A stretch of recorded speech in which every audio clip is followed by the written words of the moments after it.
In today's video, you're going to learn how to win more gunfights and secure more wins. If you have tips that's not in this video, drop them in the comments. That way your fellow viewers can learn them as well. As always, peace and love. Tip number one is where should you be landing? Do not land on rooftops 24/7. There's not a lot of loot. It's often contested.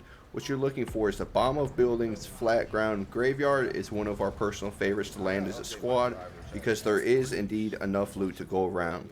Tip number two, don't be greedy. Whenever you are picking up loot, if you're going to be running an AR and an SMG, there's no reason for you to be picking up ammo for everything else in the game.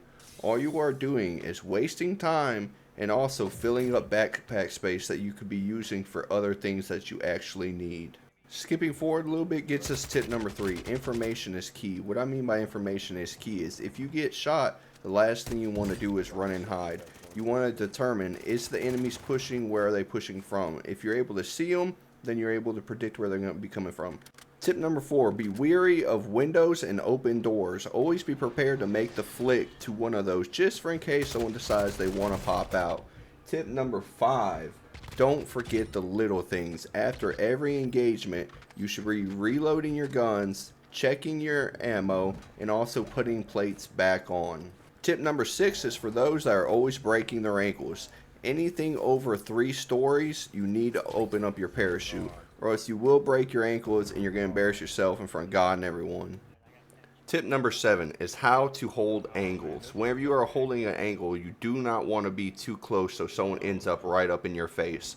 You want to give yourself enough move around room and enough point of view. That way you can see whichever direction they are coming from, so when you get the opportunity, you are not slammed every single time. Tip number 8 is one of the biggest mistakes I see players make. Do not rush in for the revive. Very often, good players like myself will bait out down players to see what's going to happen. Always secure your area, and if you can't fully secure your area, what you should be doing is at least giving them enough to entertain themselves. Down one of them or break one of them. That way, whenever you go for the revive, you're safe. Tip number 9. This is kind of mean, although don't be afraid to use your teammates as meat shields. While I put on my plates, I'm going to put him directly in front of me. So if someone does pop up, he's the one that takes the bullets and not me. Tip number 10 goes with tip number 5. You should be pinging things that your team possibly needs. My teammate's lacking a selfie, so I ping a selfie. Tip number 11. Excluding throwing knives, pretty much every lethal or tactical can be used as a personal UAV. Throwing these gas grenades in here allows me to determine that there is no one in there due to lack of hit markers. If you're getting value from this video so far, go ahead and smash that like button so the algorithm and Mr. Curb here knows that it's a good one. We continue to produce and market this type of video. Moving on to tip number 12. You should be watching your minimap just as much as you're watching your ammo and your plate count. Your minimap will give you a lot of information. You should be checking where your teammates are relative to your current position.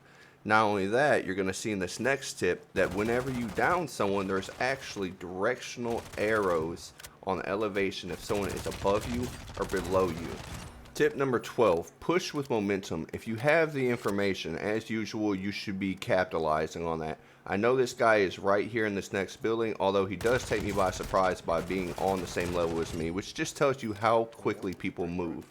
This next guy that we take out to the left, his big downfall is he is holding this angle too tight and he is doing nothing but ADSing. That is tip number 14.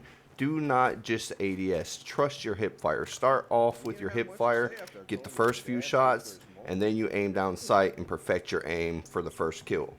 How often do you die in stairways? Welcome to tip number 15. When you are going upstairs, you should not be looking at the floor. You should not be looking at the wall in front of you. You need to be looking at possible angles upwards that enemies could be looking down at you. In doing this, I promise you will die less in stairwells. Tip 16 is team stacking. There is a time to stack and there is a time not to stack. You are on a team, so do not be afraid to split up. The most common mistake I see as well is whenever people are stacked up. The bullets will go through multiple people, so if y'all are just holding hands, it makes it so much easier to kill everyone. Not only that, whenever you split up, everyone gets kills, and you're also able to secure buildings fastly and more safely. If I would have got dropped right here, I have 2 teammates right there that could possibly come from a new angle and kill this guy and get the team wipe. Tip number 17. I'm going to mute myself in just here in a second, but listen to the call outs I give my team. Instead of yelling blah, blah, blah, I give very clear, precise information on what's going on. This allows my teammate to pick up the clean for me and get the team wipe. Oh, stat 2. Oh, they got fragile wounding. Tip number 18, if you get into an engagement and you are caught off guard, what you should be doing is breaking the line of sight. Doing this allows you to pop up quickly and get some hits off on people that are not expecting you. Us professional players call this the peekaboo strategy, and I know you're going to love it. Going over here for the clean, I get myself into a pretty terrible situation. And in situations like this is whenever you want to be giving clear pings instead of verbal callouts. Verbal callouts will often cloud footsteps and confuse your players on your team. So what you want to do is just give a very simple ping and be calm. That way you can trust in your teammate and allow him to pick up what you needed done in the first place. We're not going to classify this next one as a tip, although you should be very oftenly equipping things that you know you're going to need next. The last thing you want to do is need a self-revive or need a gas mask and it's stuck in your backpack and not equipped. Tip number 20. You are not from the Middle Ages, so we do not just line up at each other and fire. It is time to break out to some movement. Let's start off with a very simple one, a bunny hop. A very simple bunny hop will allow me to get the advantage back from this guy. Causes him to miss shots. I'm able to line up my shots. He loses the gunfight. Moving on to tip number 21. With gold gas masks and the recent nerf to the damage that gas has done, gas plays are making a comeback, so you should be rotating a little bit early. This leads to a very simple question. Would you rather be the one that's being pulled with the gas to the back, or would you rather be the one bringing the fight to the people with the gas to their back? Tip number 22, late circles are full of rats, so what you should be doing is eliminating all the possible areas that a rodent could come from. The last thing you want to do is jump off of a roof and then poof, here comes a rodent out of a restroom, from underneath a bus, from out of the water. Eliminate all possible options.